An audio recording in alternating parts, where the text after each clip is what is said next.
What up, Del? In today's video, we're going to check out a squatter story that occurred here in Detroit with a property investor who buys and flips homes. So he buys them, rehabs them, and then he resells them. In his situation, he had cameras in the house, so he had done that properly. But the Wi Fi kept tripping and the video footage would go offline. So it was a matter of 4 days in which he had no video access or no video footage, and a renter moved into his house, which was in the process of a pending sale. So, what that means is when the seller offers a home, a buyer places an offer on the house, it's either accepted or not accepted. But in this case, the offer was accepted for whatever asking price he wanted. And they go into the process of closing. So at that point, it was a couple days or a week or so prior to closing on this house that he found the squatter in there. And a majority of the video, you see the Detroit police on scene. And when they're there, they're going to say that this is a civil matter. They're not going to do anything because they don't know if that lease is legitimate or not.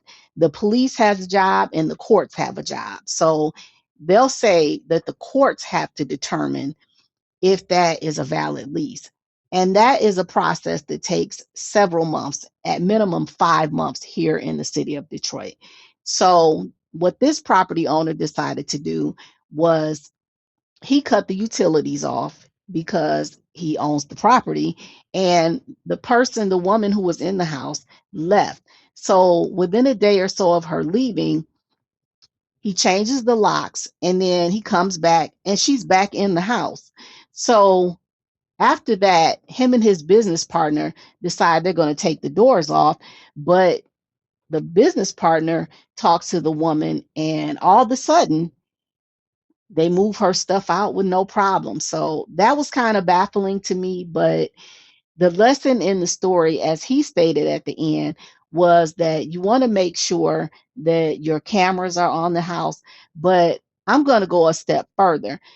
Not only is it important for you to have your cameras on your house and have it secured, but you also want to make sure that you put your lockbox in a place that's not as conspicuous to people, because that's typically how these squatters get in. They break in the lockbox and they obtain the key, or they get the code from an agent and they move in, and then they create this fake lease, and then they'll claim that they lost all this money. So with so much money on the line, the homeowner is saying, okay, well, what do I need to get you out of here? And that's called cash for keys.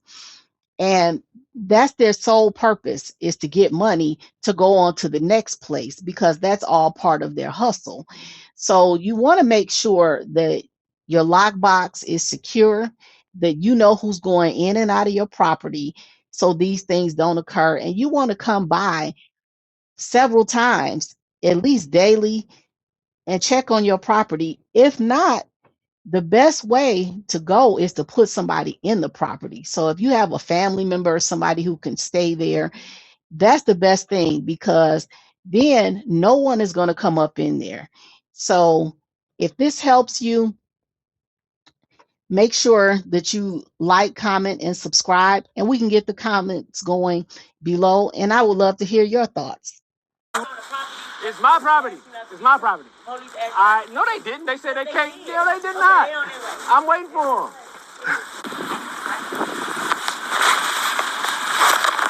Got my paperwork right here. I called too.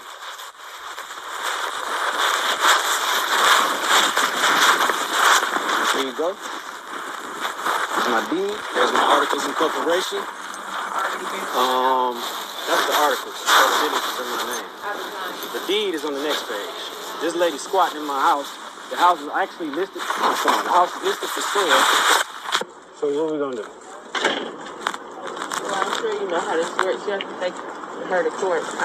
That's not how I know. I don't even know her name. So I'm gonna take her to court. Well, I mean, she has a signed lease agreement for him. I can go to Staples and get a lease agreement and fill it out. This is what it says. The individual who drafted up that lease agreement, whoever that is, that's who needs to be contacted. She's contacted him. He's not answering. I would assume. But see, here's the thing though. Your animosity shouldn't be with her. Both of y'all got scammed. No, I didn't get scammed. She yelled out the window, "Can I help you?" I was like, "Yeah, this is my house. Oh, I got a lease." I just said, "This is my house." They immediately jumped to, "I got a lease." Come on now. You got the lock for what? To get in the door. I didn't notice. I thought nobody was in there because nobody was opening the door. It took my lockbox off the darn meter. It's off now. Because I called them and told them I had to show them my deed and my ownership. And they said, well, for her to get it in her name as a VC or whatever, she would have to show a lease with it's in my name. She doesn't have a lease in my name. She got a lease in somebody's name? I don't even know. So you mean to tell me? That's not what the other cop said. He said the POD or PDO, is it? POD. You took my key. It was in a lockbox. I never took the key back. Well, where'd you get the key from? I got it from the person that never. Where is he at? Call him. Get him here. It's optional for me at some point in time, but I just think this is what it's used for. Okay, so how much you want to leave? Yeah. Huh? How much? Exactly. I want all my money back. First of all, you ain't getting nobody no $5,000 to get in there. Your attitude is bad, Bill. Your attitude to be bad too if you got a house listed for sale and somebody is in here. You think I want to be frauded for somebody staying in Detroit? You got 130 grand on the line. You talking about? Get out of here.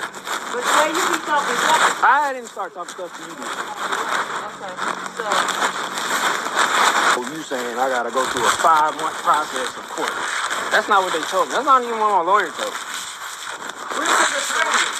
I can call her. You want to talk to her? because it's once all that stuff get involved, nobody talks to nobody unless you got an attorney yourself. Oh, I do. Because I pay legal fees.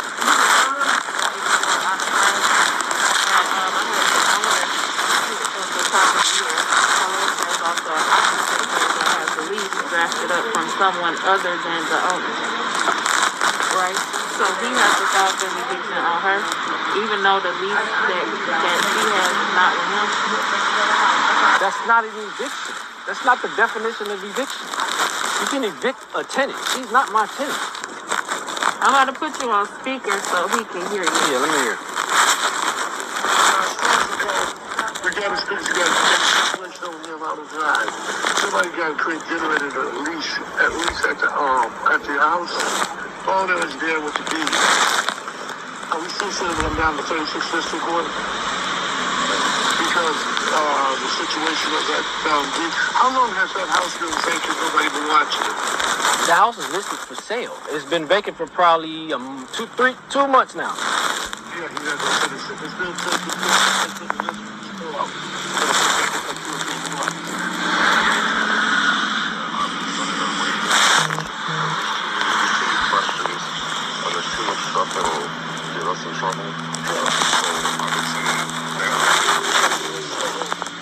Let me ask y'all something. How am I going to court with somebody I don't even know? I don't know her name, number, none of that. What am I supposed to do? This is occupant. This is occupant, and then what happens is when they don't show up to court, the judge can grant you it anyways right there, and then you go ahead and get the bailiffs, and then the bailiffs come and they just throw them out.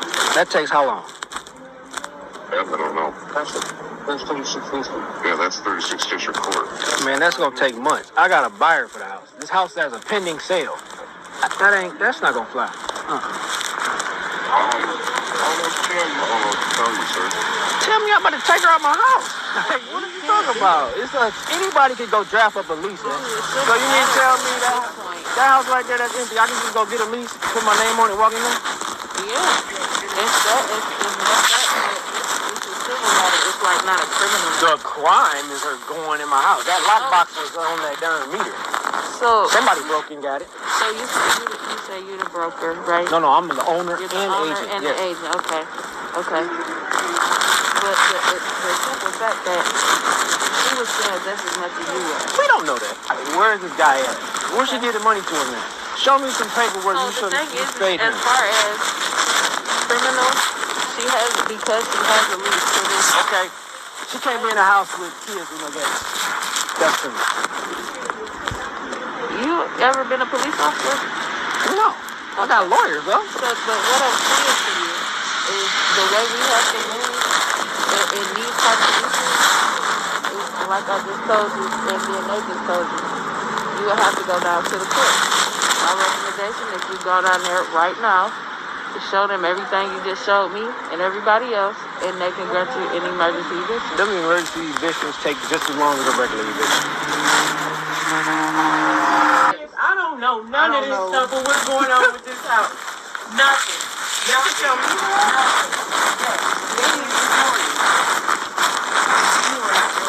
no.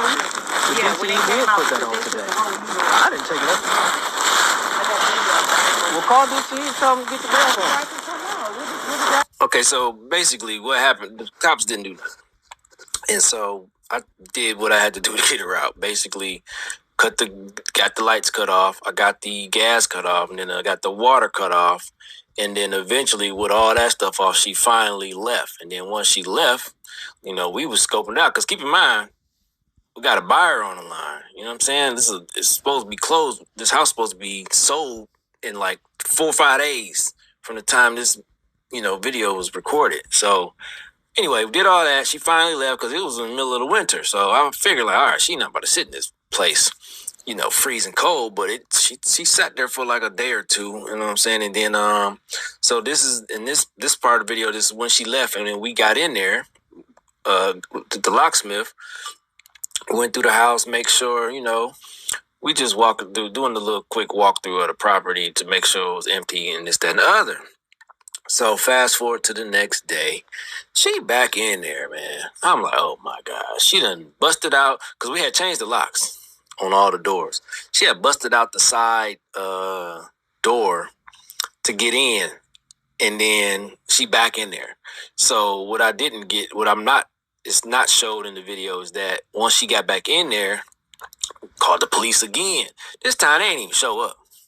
They was like, I guess it was in the system or something already. So they was like, that's a civil matter. Stop calling us about it.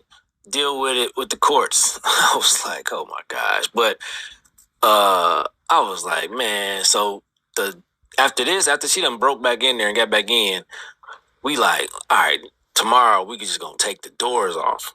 I know she ain't about to stay up in there with the doors off. So that was the next thing to do. We was going to do was take the doors off. But by the time the next day come, my homeboy, he had my business partner, he had already made it down there because we was on our way there that morning to take the doors off, the front and side and the back door.